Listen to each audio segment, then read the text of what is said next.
if you loved all the defensive coaching talk last week at Roosters, which is a fun casual joint, well, you're going to have a great time hearing about the offense this week. That's Justin Zwick, Jeremy Birmingham, Bobby Carpenter. I am Austin Ward, and more changes. Nicole was so distraught she couldn't even show up. Yeah, she's needed a couple weeks to regroup after seeing all of these national championship coaches getting opportunities at the next level, which they've earned. Not necessarily the next level for Jim Knowles because he took a step back. But going to the NFL, Justin Fry and Chip Kelly. And I don't know, Bob, if either of those qualify as major shocks, but maybe some surprise. Well, I mean, Justin was interviewing for line jobs last year in the NFL, if I'm not mistaken. Most Buckeye fans should be happy. They wanted him fired anyway. Yeah, exactly, so right? You get what you want sometimes in life. Yeah. Maybe not the way you thought. The fact that you have your coordinators leaving and someone's like, oh, that's a lot. I'm like, they're collectively making $9 million a year. Yeah.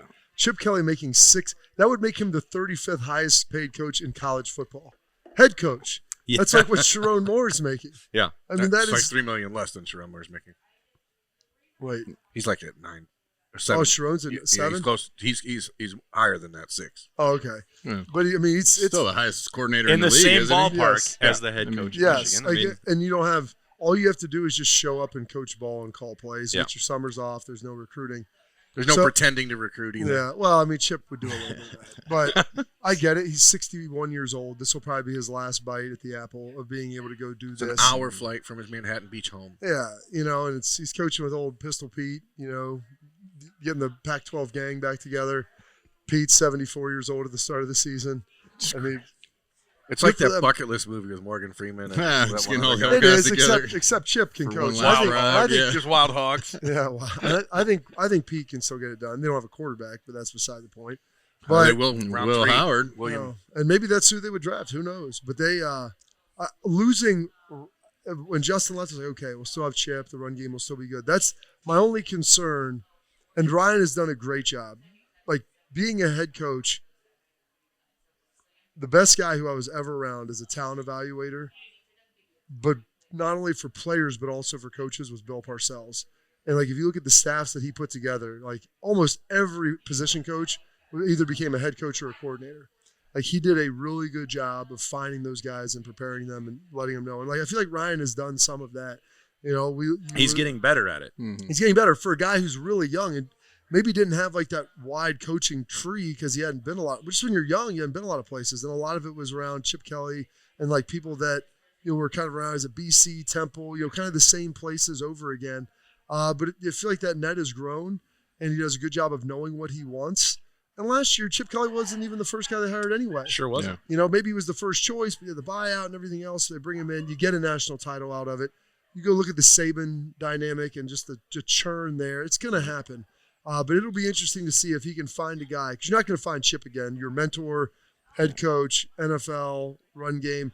But if you can find a guy who's maybe been a head coach, run game, like good, prolific at calling plays that you trust, like and maybe you go back to a Kevin Wilson. Well, there's a bunch of stuff there. But losing both was my only concern because that running game was so good and the protection was so good during the playoff run. Yeah, I think Chip was the least surprising, I guess. I feel like he came in and kind of He did buy a house here, though. It wasn't like he came in and rented. Well, he's getting paid well. You can do that. And From the moment in he the arrived, area that he bought, I'm sure he's not going to lose any money on that in today's market. Once the Raiders say $6 million a year, you have no choice. Oh, yeah. I'm not saying that, but I don't think he came here with the intention of being on the first boat out. Like it had to be the right. Well, I think it had to be the right one, but I also think there was probably some sort of. I want to go help Ryan out here. Yeah, and I want to get out of the head coaching thing. And man, he just had a bad situation with Bill O'Brien coming in and then leaving. I don't want to do this head coaching stuff in college anymore. I love Ryan. I want to go help him and, go win a national championship at Ohio State. I don't know that he planned on only being here 1 year, but I think it's the least surprising. Justin Fry leaving kind of caught me off guard a little bit more, even though I know he, was out there as interviewing and this and that and the other, but I guess I didn't think he would be one that would be, middle of the season. I didn't think we were going to have him next year. There's a let alone he's going to be getting poached by the NFL to coach those guys. Yeah. But there's a sea change in the NFL also with the salaries that these guys are getting because Justin Fry is actually making more money with the Cardinals than he would have made at Ohio State, which is not something that has been the traditional path that the NFL teams take. So to your point, Bob, when you're talking about how do you replace Chip Kelly, I think we're both of the mindset that Brian Hartline is the next offensive coordinator at Ohio State. So now the offensive line coach that comes into Ohio State needs to probably be somebody with that run game coordinator title or some real experience, different experiences, running a different style run game, because I don't think that you can make this next decision without it involving Brian Hartline. Yeah. And by involving Brian Hartline, I mean saying Brian is now our offensive coordinator, and we're going to work to supplement and complement him, because I just don't think that Ryan. Number one, and I want your opinion on this. Again, we talk about this every week. You're a guy that's been around the building. How much different is Brian Hartline now after having the year with Chip Kelly and Ryan Day, where he was sort of their third, their talking point, the guy they were teaching?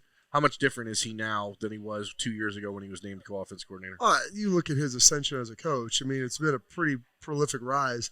And so doing that, not that he wasn't capable of it, but time gives you experience too. And so I think that was a big piece. Being around some guys, different thought, looking at the run game probably a little differently than maybe you would have otherwise. So I think that that's a big piece of it with what he was able to put together there. But yeah, you I think still want to have an experienced voice in that room. And the question is, so if you promote him to, offensive coordinator, then what do you do for the receivers? Like how the coach and the quarterback. How's the rest of it work? Chip Kelly was the quarterback's coach and offensive coordinator, right? Oh, I know. So you obviously this is the question though, because you have a guy like Devin Jordan. So Brian Hartline's been at Ohio State for 9 years. Let's remember that. Has also it been that long? So long. Believe it or not, 2017. When you and him were out there suiting up for That's the right. Fiesta He did Bowl. come in right after that. So he's been there a long time. That experience is there. He's earned the opportunity. But to your point, if you have Brian Hartline as your offensive coordinator and wide receivers coach, and then you have Keenan Bailey, who's very young, as your tight ends coach. Yeah. You have Carlos Lachlan, who's young and only 1 year in the program at running back. We presume that Billy Fessler will be promoted to the quarterback's coach to take over that What spot. about Wes Fessler? I'm not sure. I who don't think he he's in is. the mix, but Billy, I feel pretty confident about him. Okay. And so he's also very young. Now, if you go out and you hire a young, hotshot recruiter type offensive line coach, which is what I think a lot of people want, because I don't. I would like an old. that's what I'm saying. I think there has to be some sort of.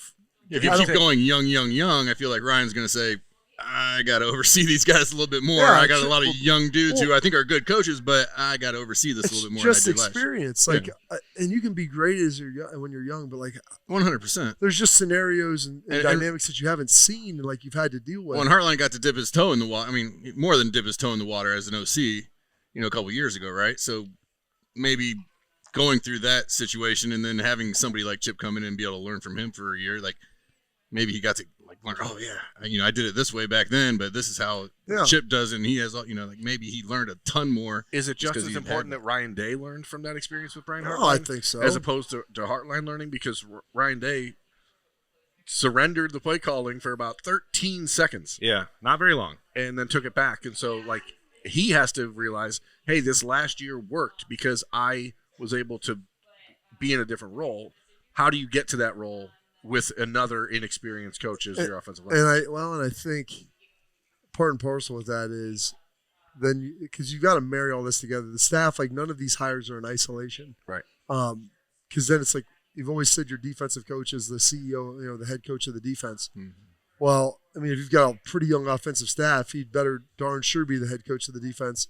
And even a guy like Jim Knowles, Ryan had some more oversight and was kind of involved a little bit more with that. And then Ryan also took a more active role in special teams this year. So marrying all that together, how does that look? What's the dynamic of the staff makeup?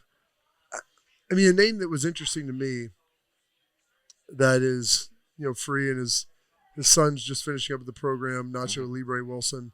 Do you bring back a Kevin Wilson? And because he kind of checks some of those same boxes that you had before and bring him back, it's maybe Hart calling the plays and him in the offensive line and some sort of co-title, involved with that, just because his knowledge of the run game. And he's a guy that's been a head coach and coached a heck of a long time as well. And I don't know if maybe that's obviously Ryan trusts been in the him. program. Hart trusts him. Ryan trusts him. I mean, there is that dynamic. There's a familiarity with it. Yeah. I think my question when you look at that, because both of these things are absolutely correct and accurate about Kevin Wilson. But the now fact that his son looked like Nacho Libre. Well, and I mean, Toby is one of the great personalities that you're ever going to meet. He does look a little like Nacho Libre. Schlegg's called him that. So well, I think professional wrestling could be in Toby's future if he doesn't want to coach, but I think he does want to stick around and do some of that with Ohio State if possible. But my question then would be, and I don't know, only Kevin Wilson and Ryan Day can really answer this, if what we saw from actual on-field development under Justin Fry, which I don't think he ever got enough credit for until the very end during the playoff run.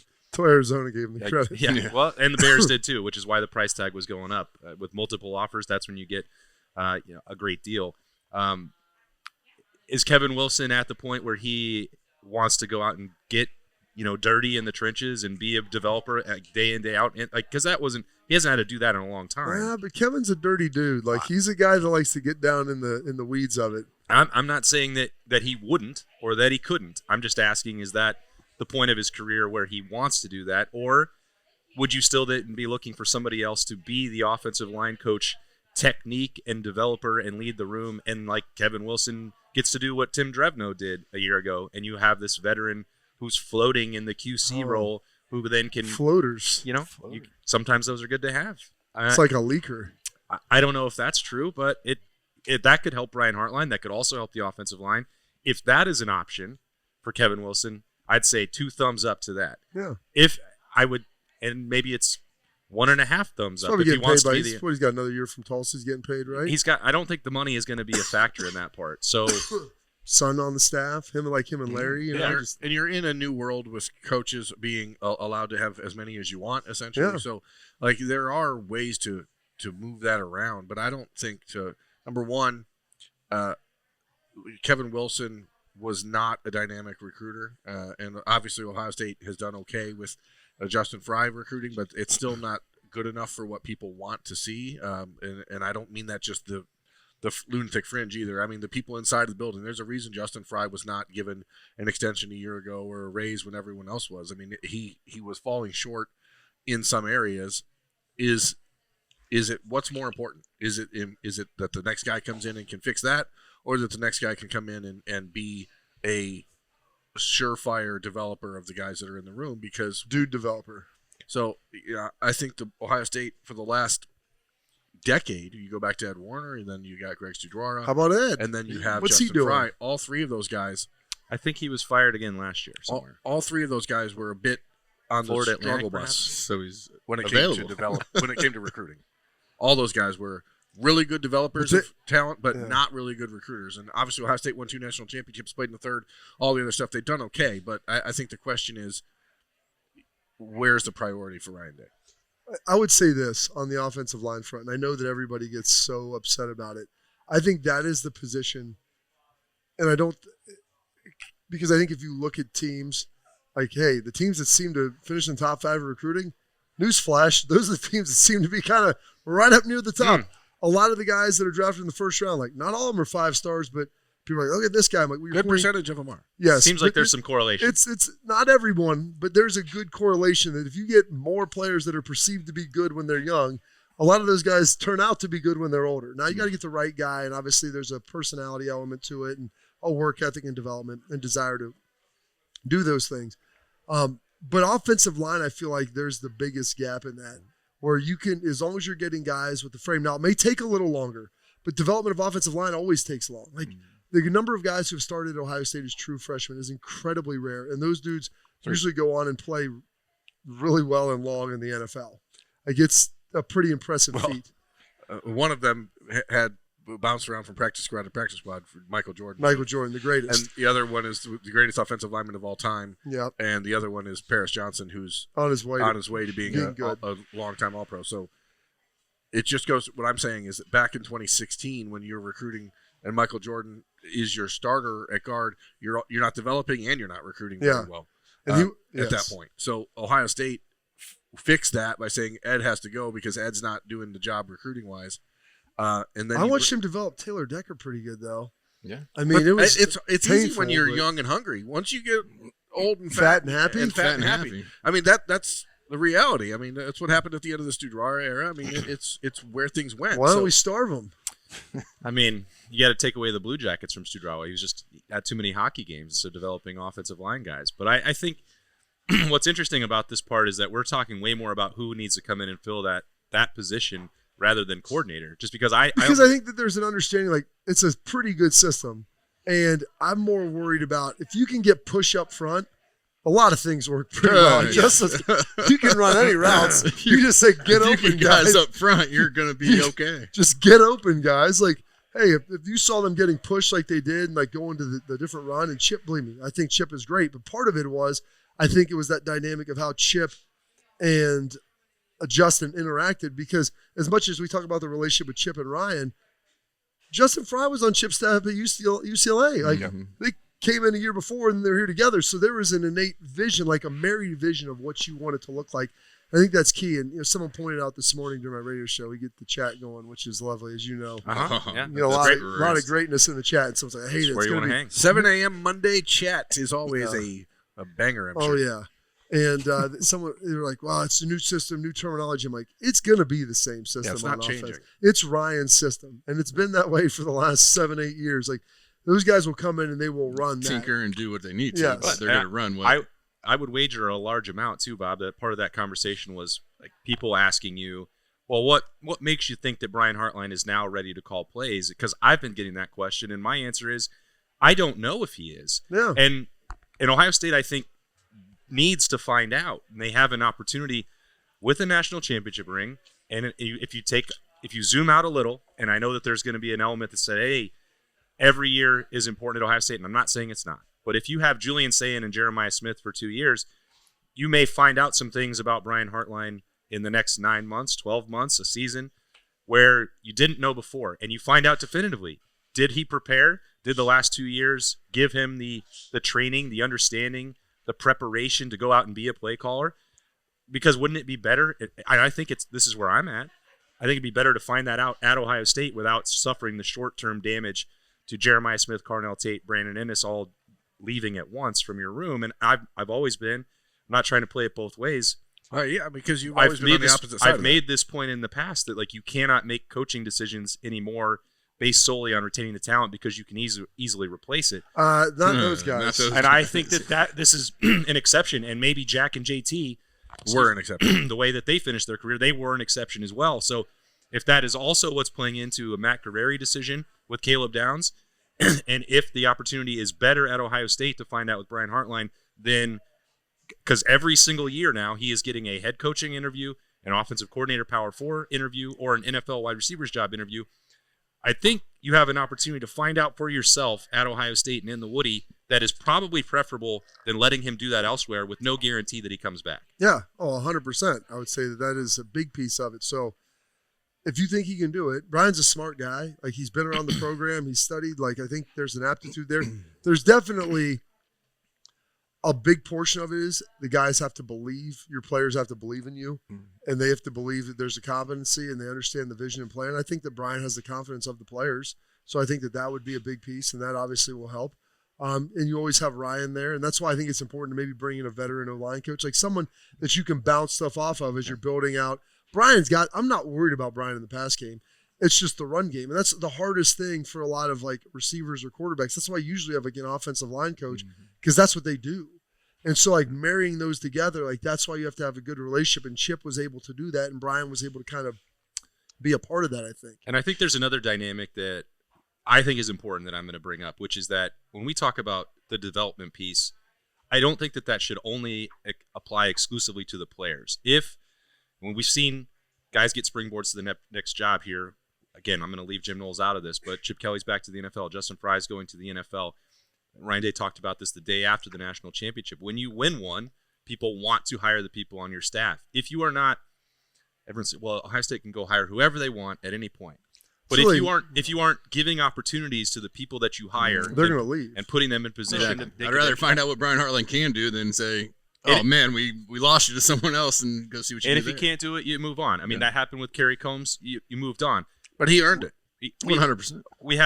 And if you earn it and then you don't deliver, then you replace them. We had this conversation as well at this time a year ago, Bob Berm. Like, if you don't give James Laurinaitis after that quality control year an opportunity to take the next step in his career, well, someone else will. Someone else will. Could be right back at Notre Dame. Could be at the NFL. Could be anywhere.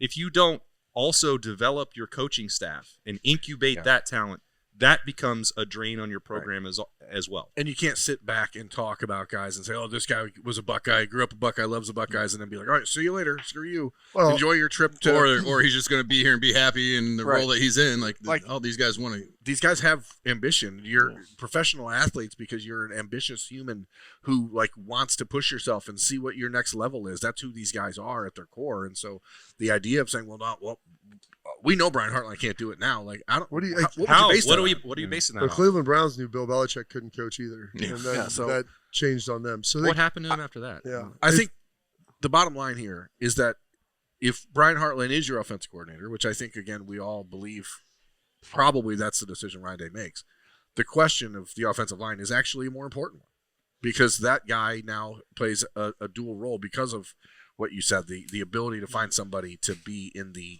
run game, the coordinator, in the trenches. and Because you probably lose Tim Drevno also in this situation. So because you think they're I don't know. I don't know why he came here to be a QC with Chip and with Justin, and I don't know if both those guys are gone that he's going to. Well, whoever you bring in may want to bring in their. But yeah, the somebody new they offensive line coach has to hire an assistant offensive line coach because you also lost Mike Soleni. There's a lot going on here with that offensive line spot, and that guy, whoever he is going to be tasked with really reconstructing that entire organization. It's interesting. It's a lot to think about. we didn't touch on the defense. By the way, I know. We'll get to that. Okay. We'll get to that. touch on these. We'll touch on nuts. these Mars first. sticks. I mean, tell me about Jay-Z. Well, You could pitch these. These are your favorite. These. Did you try them? No, Berm did. I Yeah, I have went to right out save the them gate. because my daughter yelled at me last week because I did not bring them home. Selfish beast. But my favorite way to eat cheese is when it's deep fried. And when you come to Roosters on Tuesday, you can get deep fried cheese. Excellent stretch $3. on those today. First one I Excellent stretch. I tried it as soon as You it came pull up. in I'm, Like, glad, I'm, yeah, glad yeah. you, I'm glad you took it out of Bobby's basket Yeah, because I I was know. watching. I was like, Yeah. go over that side. Yeah. So I think they'll give you more, Justin. I just want to make sure. we throw all these away. You said, right? Never. Nothing goes to waste here. Don't worry about that. we're gonna give people more. $3 appetizer Thursday, and we're going to give you more conversation that's fun and casual at Roosters after we take this quick break. Roosters is a fun, casual joint. Roosters has been so fortunate. We just want to be able to give some of that back to the community. They donate to organizations that are near and dear to their heart, and we're so fortunate to have been with Roosters now for a long time. They always go above and beyond to help support our foundation to further help veterans. It's just a wonderful feeling to know that Roosters supports the Buckeye Cruise for Cancer. All the folks at Roosters are just genuinely kind folks, and they want to make a difference. Thank you, Roosters Foundation. Thank you, Roosters. Thank you, Roosters. Thank you, Roosters Foundation. We are back, second half of the show at Roosters. And Bob, you said you wanted to talk about the defensive staff. What's on your mind? I mean, I had like 85 texts, not 85. I had like 3 or 4 texts coming in yesterday. I'm like, Feels like 85 if you get 3 or It 4. did because I like to think that I'm fairly abreast of what's going on, and then someone mentioned Randy Bates to me. It's like a friend of mine that I know. He's like, yeah, he's from that area where Randy Bates, Ohio guy, D coordinator Pitt at Northwestern for a long time, went to Ohio State. And I was like, all right, under Narduzzi, like, okay, he'd just been at Pitt for a year or two, not long. Yeah. And so, all right. I mean, I don't know if there's a connection there, but it's like, okay, it's an Ohio guy. It seems like it could be logical. But it was like presented to me, not from people that would know, but people that saw things on the internet. Yeah, It was the internet guys. Yeah. done deal. So I'm like looking around. I'm like, is this real? Should I be knowing about this? And like, I hadn't heard his name in the selection set as far as potential possibilities, but I was like, all right, maybe it came out of left field and not outside the realm of possibility. Yeah, I mean, I don't think it's outside the realm of possibility. I think it is well, I know it is. It's being talked about in like the surefire, agent circles and as a candidate. And sometimes that can mean that there is conversation going from the Woody out to them. Sometimes that's, Berm has mentioned, like we talked about this, like Cam Ward a year ago. The agents are pushing a destination and a narrative to try and up the leverage, up the price of business. So I don't know. If Ohio State wants you, Yeah. so could someone else. So could someone else, or the person who already has you might give you more money to stay. I don't know. I'm not making a prediction one way or the other about how that would work. All I know is that no one in the Woody, to your point, Bob, has said to me the name Randy Bates. Now that doesn't mean that I am the authority on how this process ends. I had not heard his name. Well, that's prior. not true. People have said, "Dude, Randy Bates?" Question mark. Well, Question mark or exclamation point? Because this is the funny Maybe part. Though. both. I think people I had multiple people. My point is this: multiple people in the agent and in the coaching profession world outside of Ohio State have said to me, "Is there something going on with Randy Bates?" And my answer to that is, from the Woody, I have not heard that name. My understanding, and people, Ryan Day specifically, that person could change his mind about what he wants to do. But the decision makers, as I have been aware of, the last conversation that I had was that the leading candidates to be co-defensive coordinators and the step forward was likely to be McArary and Tim Walton. Could that change? Absolutely it could. I'm not making a prediction. No. That's my understanding. But it made sense from an Ohio State perspective to get through this last week where you were finishing up recruiting. You had 1 week really to get your guys on the road, so you didn't want to have to deal with all these contract negotiations and all that stuff. You had to have a conversation on Sunday with Larry Johnson to figure out where his future is. And so before you start making bold proclamations about the future, you had to settle up some affairs. That you didn't want to make ongoing. some snap judgments? No snap judgments No in this snappy case. J's. So we did have to make some on Sunday for Chip Kelly. I think that there's at least a fraction of a percentage that these decisions get made this week. And now that I think some of them. I don't know if you get them all. probably them, not yeah, all I mean, of that's them, a but lot. I think I actually don't think that the defensive spot would be filled this week, Berm, because I think there are people at the NFL level that are involved. Yeah, I think that's for other parts of that's to replace the body that's missing, not necessarily the head of defensive coordinator. The head. Yeah.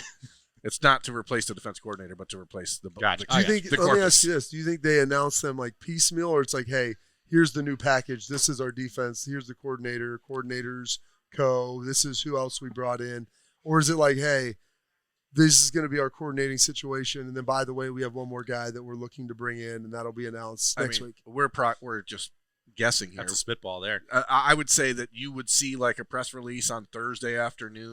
He's getting saying right. Brian Hartline's our Drilling offensive down. coordinator. McArary and Tim Walton have been promoted to co-coordinators on defense.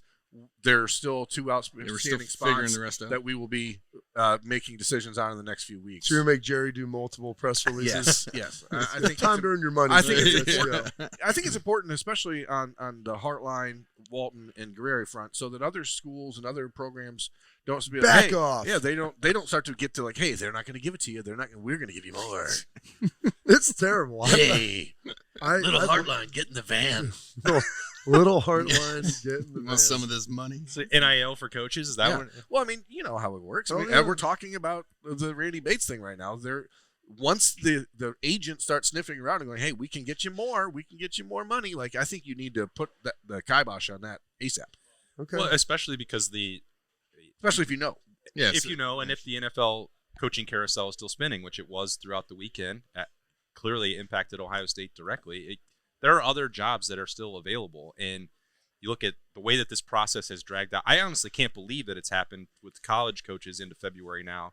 I should be able to wrap my mind around it because the national championship game was just 2 weeks ago. But, you had Penn State, Oklahoma, and Notre Dame and Ohio State all involved with pretty prolific and appealing jobs available, stretching this into the quiet period. And I think maybe there's some normalcy returning to that people are not as in a huge rush to get things done in December. Now, a lot of that did happen already, but if this becomes the order of business, I don't know that I'm mad about that. And the way that Ryan Day has, I guess, been a little more methodical about that has proven to be a prudent effective. approach. Because this is still your post-signing day window where you can't force a player to stay anywhere these days, but this 3-month stretch right now is about the one time where, as a program, you still have leverage Take to a say, walk. Take a chance. you say, hey, man, we're going to bring in a guy. If you don't like him, you got 3 months to figure him out. If you don't like him, then We'll fire him and get someone else for it. Yeah, exactly. Or, hey, the portal's there in April, but we're going to have a 3-month window. You tell me what you think. Well, those guys, you're asking them to come in on the It's interview. like, or Caleb, something. Caleb, Hey, please sit down. Tell us what you think about this before we hire this guy. I would want Caleb Downs involved in the 100%. Yeah. He's your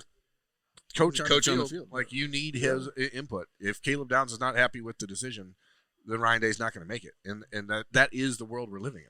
And that's why I think it was very pertinent that you heard Caleb Downs talk about how much he liked the staff here and the Guerrero Walton combo, like all those things. Like, he was very supportive of that. And people are like, well, what's he supposed to say? I'm like, he could say nothing. Yeah. I go, don't always say just because people. He doesn't have to go out and act like he likes somebody if he just doesn't say anything. That's a coaching decision. We'll let them figure it out. He's probably going to say anything negative, but he also isn't going to be like glowingly optimistic with it as well. So like there's a lot of room between just being neutral and being overly enthusiastic about it, and he was much more towards that enthusiastic piece. I do think when it comes to taking the time and Berm alluded to getting through the recruiting period and then a reset here in February. And you talked in the first half of the show, Bob, about Ryan Day having, more success connecting on these hires. That was not the case. I think you're about halfway through this 6 years. It's like a really mixed bag. For every Jeff Hafley, you had a Parker Fleming. And it was, for every Jim Knowles, you had a Corey Dennis. And it was about 50-50 in some of the success. But come on. But that's what you're going to But doesn't this go to the point that those weren't really Ryan Day hires? Yeah, they were on staff. And he felt a compulsion to be deferential to Urban Meyer and like the program that he was inheriting. Probably, yeah. And I don't think he feels that way anymore. But that's not to say that he doesn't trust the coaches that he's developing, because I think a lot of people see it and go, "Oh, you're promoting from within. It's lazy." I don't know. I don't buy that. I don't think Ryan Day is doing that as a default mode. He came out and said program continuity is important. And I think if you need a shakeup, which he made, it's important to have a shakeup. But I don't know if just shaking it just for shaking its sake is the way to go. If you shake it more than 3 times, well, then you might shake it off, Taylor. Shake it off. Anyway, I think my point is he's had more a run of sustained success here with the hiring process that I don't think existed in the first half of his career, and I know that no one not liked that we would talk about Ryan Day being a first-time head coach, but the amount of options that are available to him, whether he has worked with them directly or now interviewed them, that pool has expanded dramatically by going through this process and by taking time to I think he said, and I know that he talked to basically every running backs coach of consequence last spring, got to know them, multiple Zoom calls or interviews, and wound up with Carlos Lockwood, and that took a month. Yeah. And I remember talking to you about that, but I was like, what's taking so long? Why can he not get this done? And in December before that, there's got to be urgency to make some moves. Ryan Day, I think, has earned the benefit of the doubt, not just because of the national championship ring, but because he's getting these right in the fit that he wants. You're a big J journalist, Austin. I used to be. I think they took it away from me. No, you're a big J journalist. Is it more important to be first or to get it right? I believe I was be confused with that now. Yeah, they might be now. I was taught to get it right. And so I don't think that like the timing of this, like it would be different if it was under the same recruiting time, like window before, where Wednesday's signing day, and it would be like, oh my gosh, we don't have guys. Are they going to come? Figuring that out. Oh my gosh, that is Wednesday. Exactly. Wow. That's what I'm saying. Like it's that honestly. Recruiting Berm over here is like, Wednesday. But that is one of the good things about moving that window up, where when you have coaches leave, it's not just grab bag, try to grab some guys, or you wait to kind of dismiss them until after that signing day, so guys are locked in. So now it's like, okay, there's not the crazy rush to maybe do something in haste just to get a spot filled, so you can say that, look, there's security and there's continuity here. Listen, let's take some time.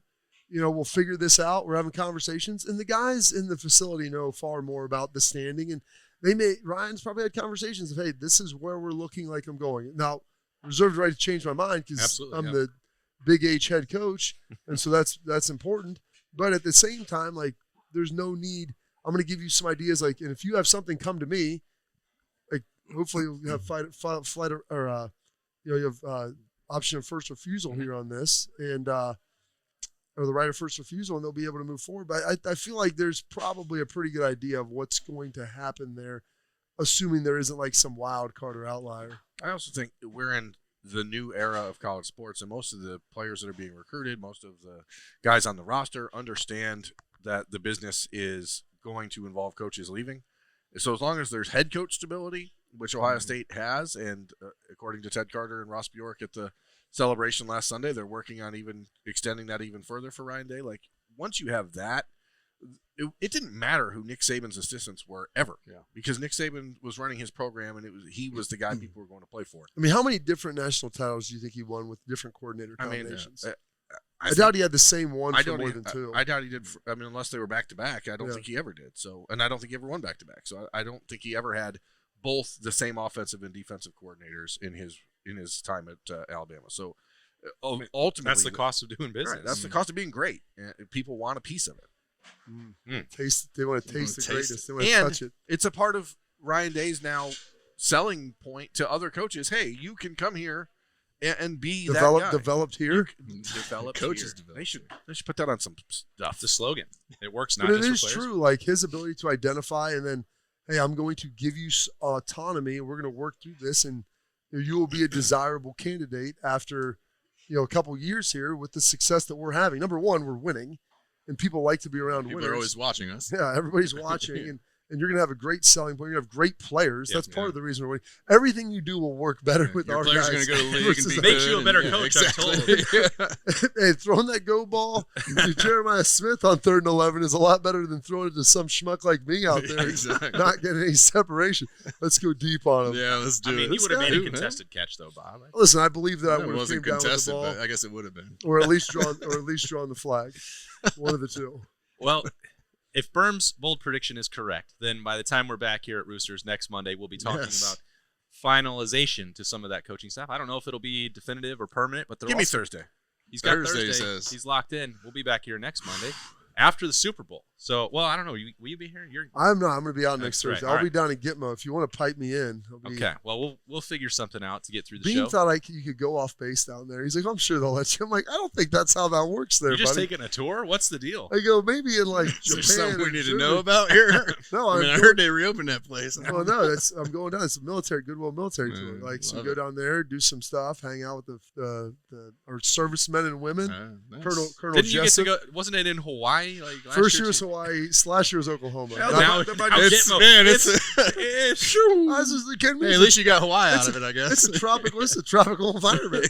Great Hopefully I'll cigar. get- Great We cigars get a down couple. there. We get some afternoons off. We get a little boat trip and There you stuff. go. You know? All the plantains you can eat. Some great This is cigars. better in Oklahoma. That's great. All You know, I get to do that morning run with Private Santiago. Oh, yeah. Some mofongo. Have you ever had mofongo? You know what that is? But Bean goes, "Oh, I'm sure I'll let you leave the base." I You ever had googled it. mofongo? Not allowed No. to leave the Ah, base. sounds dangerous. I don't know if you even want to do that. Stay where they tell me. We'll be talking about Ohio State more, and I don't know, maybe Berm will be praising the Chiefs next Monday. I don't know. Super Bowl. I hate the Chiefs. So who you rooting for? know Maybe you do. maybe Ryan brings Andy Reid as his offensive Hey, coordinator. there we go. Wow. He might need a new challenge. Who He knows? goes, wins a third. I and mean, just last year he got Bill wants a new O'Brien and challenge. Chip Kelly. Why not swing for the fences? Nick Saban for defense. Make him tell you no. Yeah, that's Make what him tell you.